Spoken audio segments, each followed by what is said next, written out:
지금 코스피가 미친 듯이 상승 중이죠. 아마 코스피 다음 상승 차례는 암호화폐 시장이 되지 않을까. 그 이유를 지금부터 설명해 드릴게요. 오늘 코스피가 7,300을 넘었어요. 제가 저번 방송에서 말씀을 드렸지만 너무 배아파하지 말라는 거.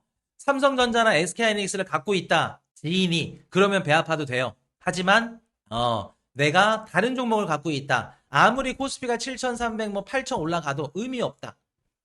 코인 투자들이랑 똑같다. 움직이지 않는 거는 똑같다. 그런 말씀 드립니다. 미국 증시도 지금 인텔, AMD 말고는 크게 오르는 거 없어요, 많이. 반도체 하드웨어 섹터. 요것만 오릅니다. 자, 그럼 봅시다. 우리가 지금 코스피가 7,300을 돌파를 했고, 거의 1년 동안 삼성전자가 5만원에서 지금 25만원까지 거의 뭐 이것저것 다 따지면 한 4배 정도 되거든요. 근데 오늘만 10%가 올랐어요. 한번 우리가 생각을 한번 해봅시다. 1년 동안 시가총액도 낮지도 않는데, 그리고 거기다가 코리안 디스카운트도 이제 붙어 있었고, 어떻게 보면 미국 증시나 아니면 전 세계 그 투자자들 입장에서는 코스피가 어떻게 보면 신흥국이에요. 여러분들 우리 한국이 선진국인가요? 신흥국인가요? 우리 한번 이거 얘기 한번 해봅시다. 한국은 신흥국이에요. 웃기죠? 금융시장은 신흥국이에요. 경제, 뭐 성장률, 뭐 소비, 뭐 GDP, 뭐 방사 모든 것들은 선진국이야.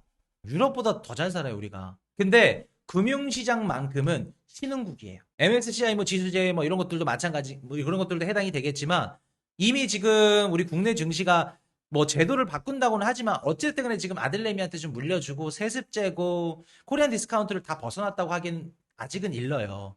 증시가 지금 많이 올라가고 상승했다 그래서 무조건 뭐 디스카운트가 사라졌다라고 보기는 어렵다. 지금 코스피 올라가는 모습도 삼성전자, SK하이닉스가 거의 주도주로 계속해서 끌고 가고 있죠. 반도체 하드웨어 섹터에 몰려 있다고. 그래서 증시만 봤을 때는 금융은 우리 신흥국이에요.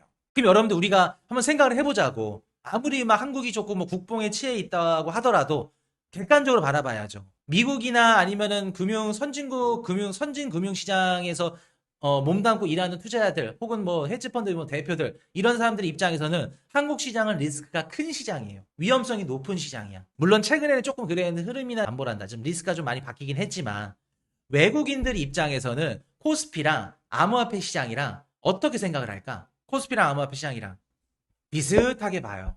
물론 코스피 중에서도 SK하이닉스, 뭐 반도체, 삼성 요런 애들은 좀 다르게 볼 수는 있어요. 걔네들은 또 다른 밸류를 갖고 있으니까 하드웨어, 반도체, AI 섹터에 들어가니까. 근데 그거를 뺀 나머지 암호화폐 시장이나 코스피나 비슷하다. 좀 과장 못해서 좀 비슷하게 볼 수 있어요. 그럼 여러분들 봅시다. 지금 코스피가 이렇게 미친 듯이 올라가고 7,300을 뚫고 물론 이것도 삼성전자나 SK하이닉스 덕분이지만 이렇게 올라간다는 건 전 세계 이젠 투자자들 입장에서는 버블이 쌓이기 시작했다. 이거 가능성이 높죠. 버블일 가능성이 높죠.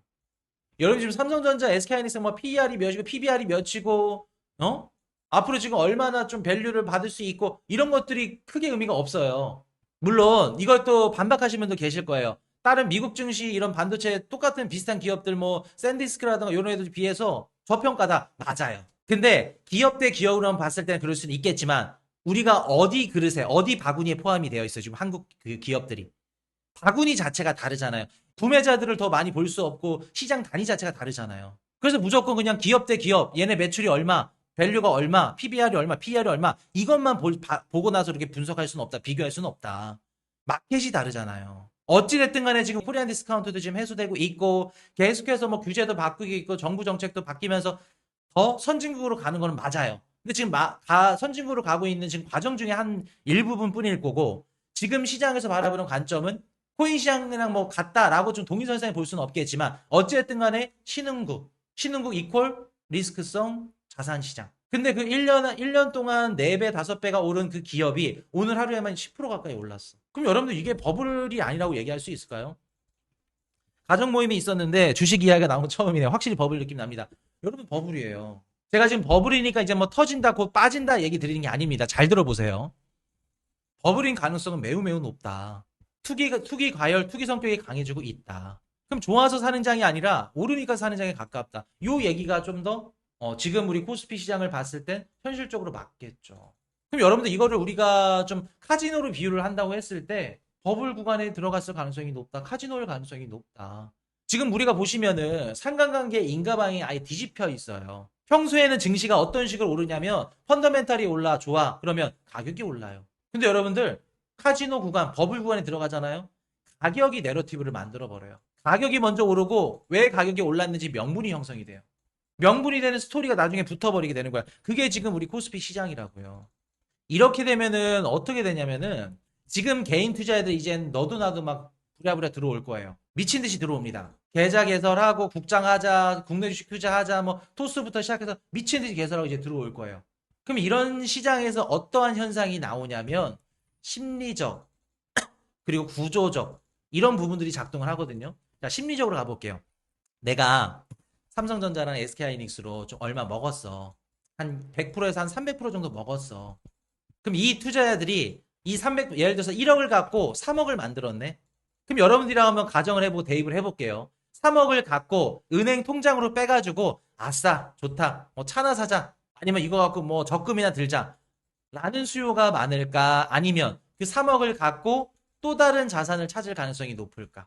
2번일 가능성이 높겠죠. 이거를 유동성의 낙수 효과라 그래요. 아, 낙수 효과가 안 왔잖아요, 쿠슈님. 안 왔죠. 작년 10월 달 그리고 올해 초까지는. 왜? 나스닥과 비트코인이 둘 다 같이 안 좋았어요. 엄밀히 따지면 나스닥에서도 반도체 하드웨어 섹터는 좋았어. 근데 AI 소프트웨어 기업들이 막 무너지면서 흔들리면서 나스닥이 못 올라갔어요. 비트코인도. 그럼 우리가 기대할 수 있는 건 대다수가 SK 하이닉스, 삼성전자 이 투자하신 분들이 두 가지로 나눠져요.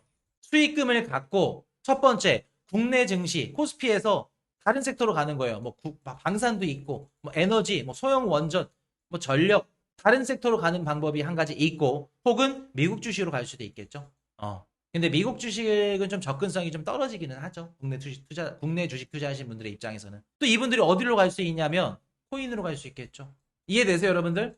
그럼 봅시다. 무조건 간다, 무조건 상승한다. 이런 관점으로 우리가 받아들이지 말고 이렇게 국장이 올라가고 SK하이닉스든 삼성전자는 이렇게 수익을 봤을 때 이 수익금들 그리고 그 증가되는 이제 증식된 자산들을 갖고 다음 어떤 섹터, 다음 어떤 시장을 들어가야 이 수익을 갖고 조금 더 부풀릴 수 있을까? 그런 생각을 갖게 된다는 거예요, 심리적으로. 그럼 그때 그 시점에 맞춰서 만약에 암호화폐 시장이 내러티브가 생긴다, 좋다. 뭐 5월 달에 클레이티 법안이 승인이 되고 미국 국방부의 뭐 수검법에 들어가서 비트코인이 전략적 안보 자산으로 돼서 격상을 하게 되면 비트코인 가격이 막 올라가겠죠. 그렇게 되면 그 미국 그 코스피에 있었던 자본들이 자연스럽게 어디로 움직일 수 있다? 암호화폐 시장으로 움직일 수 있겠죠. 무조건 옵니다. 무조건 암호화폐 올라갑니다. 라는 관점보다 5월 달에 우리가 준비가 되어 있다. 지금 이미 준비가 되고 있죠. 비트코인이 지금 한 달 동안 거의 저점 대비 2월 초까지 한다고 한 30% 가까이 회복을 했으니까. 그리고 단순히 그냥 가격뿐만 아니라 5월 달에 미국 내에 또 규제 명확성도 자리 잡고 있고 이런 부분들. 그럼 만약에 5월 달 암호화폐 시장이 준비가 되어 있다 그러면 코스피에서 많은 자본들이 조금씩 움직일 가능성이 있지 않을까. 마지막에 코인에서는 어디로 이동할까? 알트코인이죠. 알트코인이죠.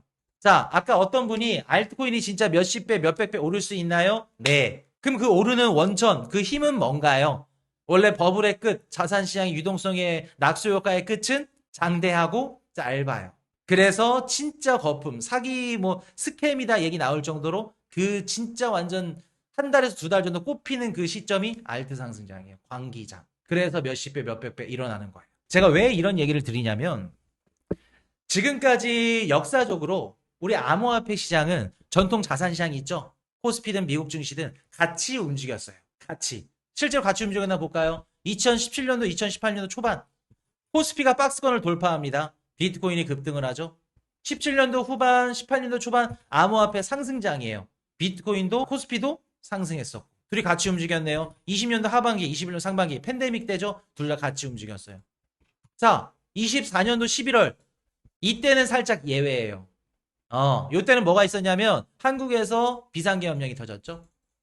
국내 증시가 좀 흔들렸어요. 근데 비트코인은 그래도 선방했어요. 왜? 트럼프 그 당선되고 나서 나쁘지 않았어요. 그래서 이때는 살짝 흔들려고 깨졌지만 이것도 단기적으로 흔들린 거지 사이클상 흔들려 깨졌다고 볼 수는 없다.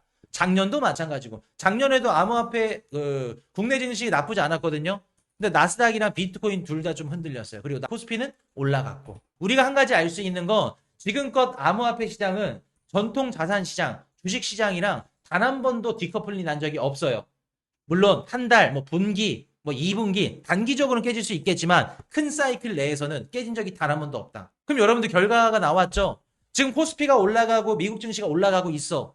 단기적으로는 지금 뭐 한 달, 이번 달, 뭐 다음 달 미국 주식 상승하는 거, 코스피 상승하는 거 흐름을 놓칠 수는 있겠죠. 반대로 갈 수는 있겠죠. 근데 결과론적으로 우리 큰 사이클 안에서는 암호화폐 시장이 깨진다 안 깨진다? 미국 주식이나 비트코인을 그 코스피를 따라간다 안 따라간다? 따라간다. 단 한 번도 깨진 적이 없다. 이해되셨나요, 여러분들? 작년 하반기부터 올해 초까지 나스닥 안 좋았어요. 못 올랐습니다. 횡보했어요. 근데 비트코인은 이렇게 빠졌죠? 근데 코스피는 괜찮았어요. 그럼 봅시다. 나스닥에 디테일하게 들어가면 반도체 하드웨어 섹터는 좋았어요. 근데 소프트웨어 기업들이 흔들리면서 안 좋았죠? 그래서 나스닥은 횡보. 근데 반도체 하드웨어 섹터가 좋았으니까 코스피는 올라갔어요. 그러면 나스닥이 흔들릴 때 당연히 펀더멘털이 낮은 비트코인은 당연히 떨어질 가능성이 높겠죠. 그럼 비트코인보다 더 펀더멘탈이 낮은 알트코인은 더 떨어지겠죠. 이해되세요, 여러분들? 단기적으로는 흔들릴 수 있겠지만 중장기적 관점에서 사이클이 봤을 때 커플링이 안 깨진다고요. 그 말은 즉슨 지금 미국 증시 최고점 돌파하고 있고 국내 증시도 최고점 돌파하고 있다는 건 뭔 뜻이다? 암호화폐 시장도 아직 끝나지 않았다. 다시 우상향해서 갈 가능성, 개연성이 너무나도 높다. 작년 10월부터 올해 초까지 시즌 종료입니다. 끝났습니다. 50K 막 바라봤던 분들 또 이제 다른 멘트 나오지 안 끝났다고 아직. 여러분들 지금껏 전통자산 시장이랑 암호화폐 시장이 동조화 현상이 깨진 적 단 한 번도 없어요. 그 말은 즉슨 작년 10월부터 비트코인이 뭐 시즌 종료라고 말씀하시죠? 그렇지 않다고. 그러려면은 한국 주식도 지금 최고점을 못 넘어야 되고 미국 주식도 끝났어야 돼요. 근데 다시 지금 최고점 돌아서 지금 올라가고 있잖아. 그럼 우리가 그 원인, 문제점이 뭔지를 찾아봐야겠죠? 암호화폐 시장만의 문제점이거나 아니면 나스닥과 동조화 현상을 이루어서 펀드멘탈이 상대적으로 낮았기 때문에 암호화폐 시장만 흔들렸거나 그 가능성이 높겠죠. 그 말은 즉슨 4년 반감기 사이클이 아예 깨져서 이제는 그냥 월가 기관들 ETF 유입 유출 혹은 매크로적 관점 이거 사이클대로 가고 있을 가능성이 높다는 거예요. 이미 그냥 시즌 종료인지 뭐 새 시즌인지 의미가 없다고. 4년 반감기 사이클을 그 좁은 틀 안에 갇혀 있으면 안 된다고요, 여러분들. 그래서 우리가 봤을 때 지금 코스피가 올라가는 거 나쁘지 않다. 결국엔 그 다음 차례 누가 될 가능성이 높다? 암호화폐 시장이 될 가능성이 높다. 높은 확률로. 물론 이것도 전제 조건이 붙어야죠. 5월달 미국에서 규제 명확성 정확하게 클레이티 법안이든 이런 관련된 뭐 국방수호법안에 들어가던 지니어스 뭐 법안이든 이런 법안들이 어느 정도 윤곽이 잡혀서 시장에 내러티브가 붙는다 그러면 암호화폐 시장에서 자본 안 들어갈까요? 전 들어갈 가능성이 높다고 보는데요. 그래서 저는 개인적으로 암호화폐 기대됩니다. 라는 말씀 드리면서 오늘 여기까지 합시다.